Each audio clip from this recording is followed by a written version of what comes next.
Streaming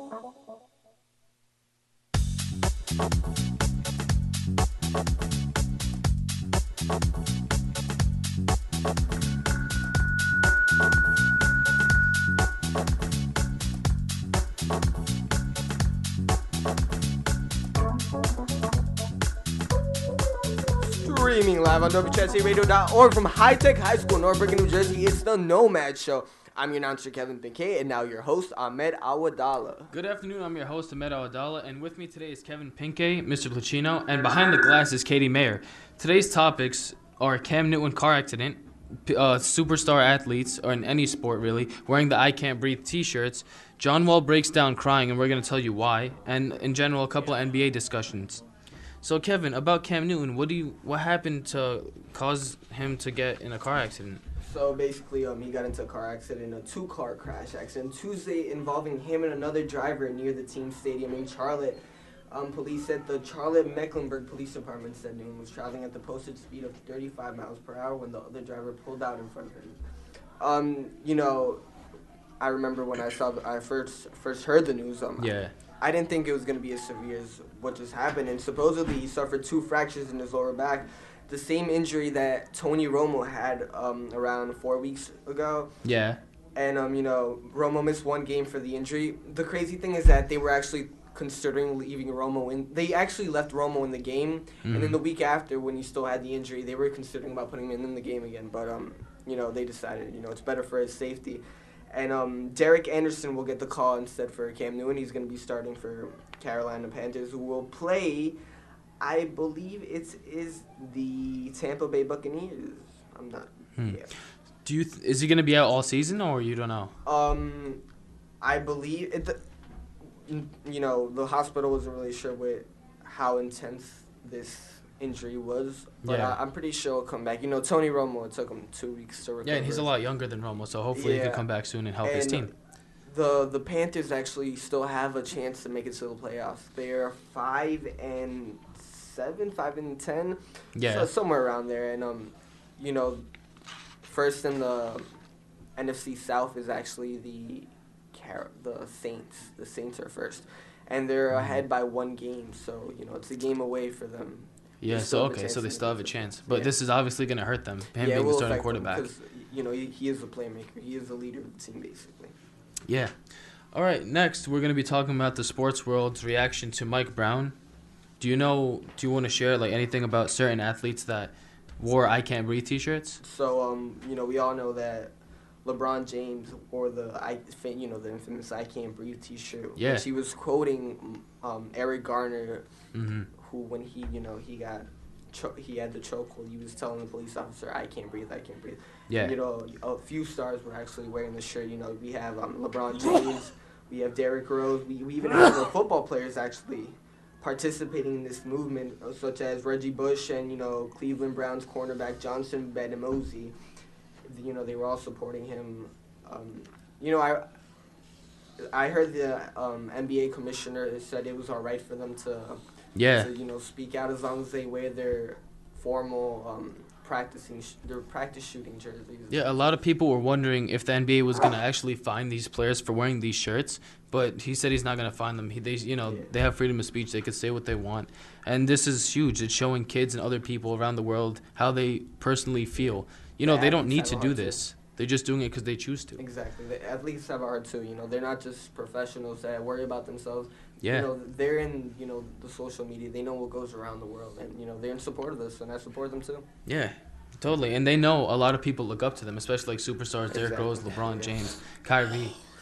This is a really good step. This is a really good step toward change to come to the world, and hopefully it's going to be good, and it remains this way.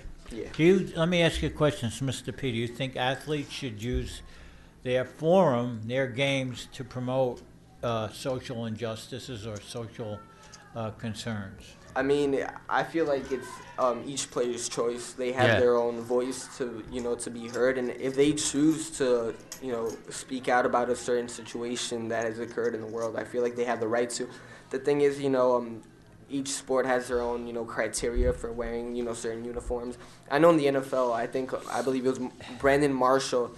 He was wearing purple shoes to a football game in support of, I think it was AIDS or breast cancer. I'm not sure. And I remember they fined him. They actually told him you can't wear that. But, you know. Yeah, I totally agree. I think it's up to them. They're not forced to do stuff like this. It's just the kindness of their own heart, and they understand people are watching them. They want to make a good impression to showcase like millions of people like how they truly feel. So, the next topic we're going to discuss is John Wall. He breaks down crying. Do you know more about that, Kevin? Well, you know, basically, John Wall broke down in tears during an emotional, very exciting game, actually. You know, Yeah. Triple overtime, was it? A double overtime. Double overtime game. And the reason was this 6-year-old girl who he befriended. You know, she had cancer, and he was in support with her, I believe, the whole season, writing her name on his shoes. And, you know, this weekend she visiting her too as often as he could. And this weekend she actually passed away. You know, she couldn't fight out with cancer. Mm-hmm. And you know, John Wall dedicated that game to her, basically. What exactly was his point? It's, you know. I think, Katie, do you have a video of it to see? Yeah. Oh, yeah. You know, it's really emotional. Yeah. Just walk me through your emotions right now. Man, this is an emotional game for me. This is for one of my close friends that I lost that I met last year. And it's just tough, man. You know what I mean? To see a little kid that fights so hard for cancer and can't beat it. This game's for her, man. All my jerseys, my shorts, I'm going to give it to her family. It's a tough day for me. And I was really quiet today, so. It was tough. I'm talking to you before the game, and you're never like this. She really touched your heart, didn't she?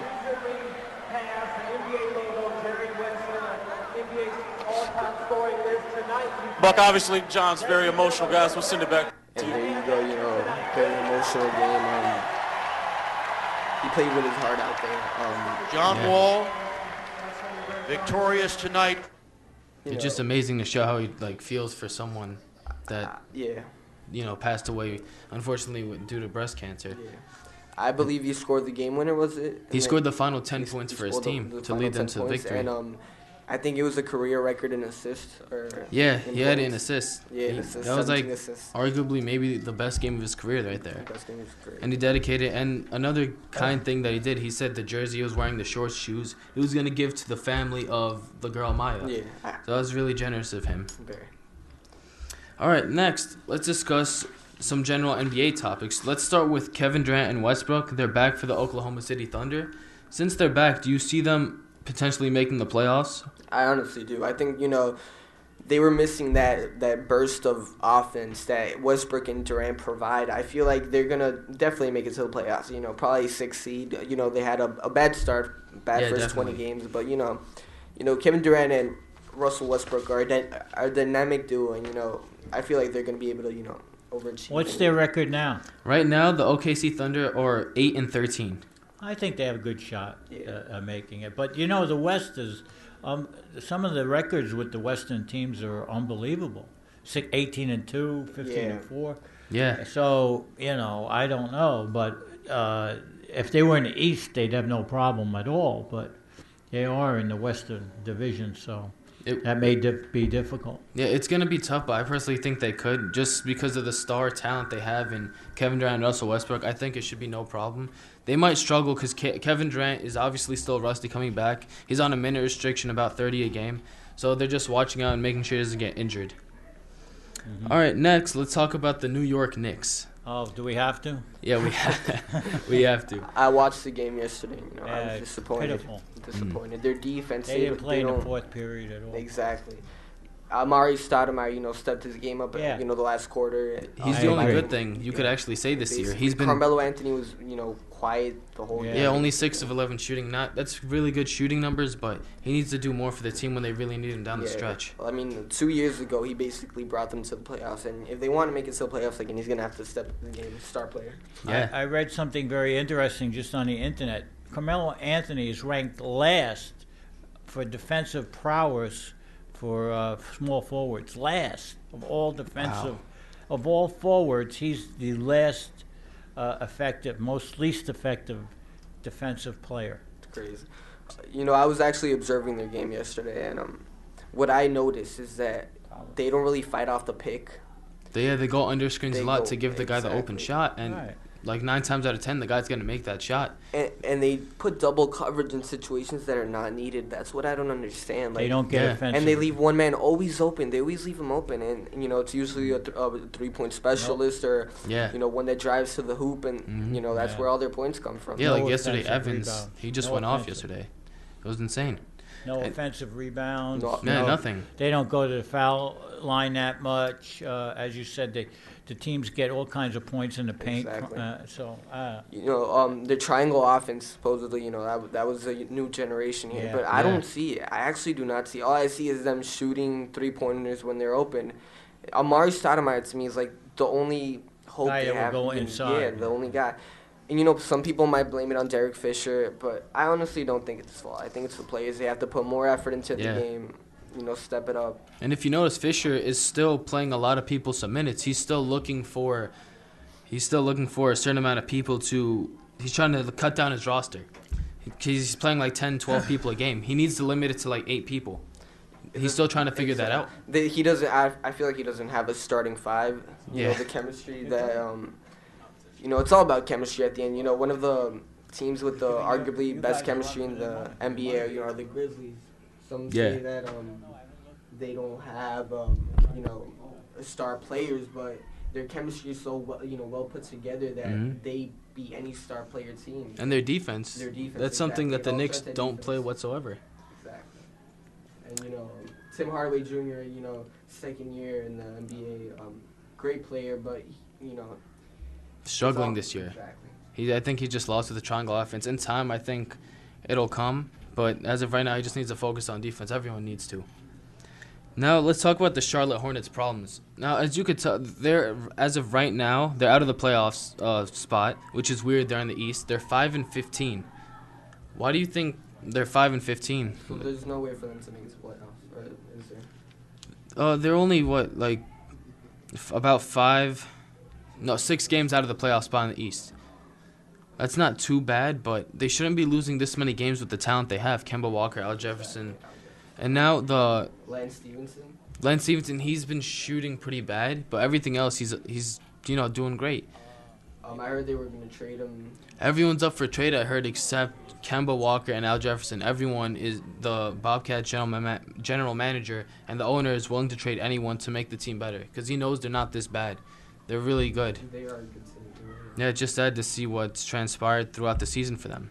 It's only the beginning, but I don't think anyone ever guessed they'd start this poorly. It's really bad. Now, do you have an early season MVP as of the players right now that have been playing?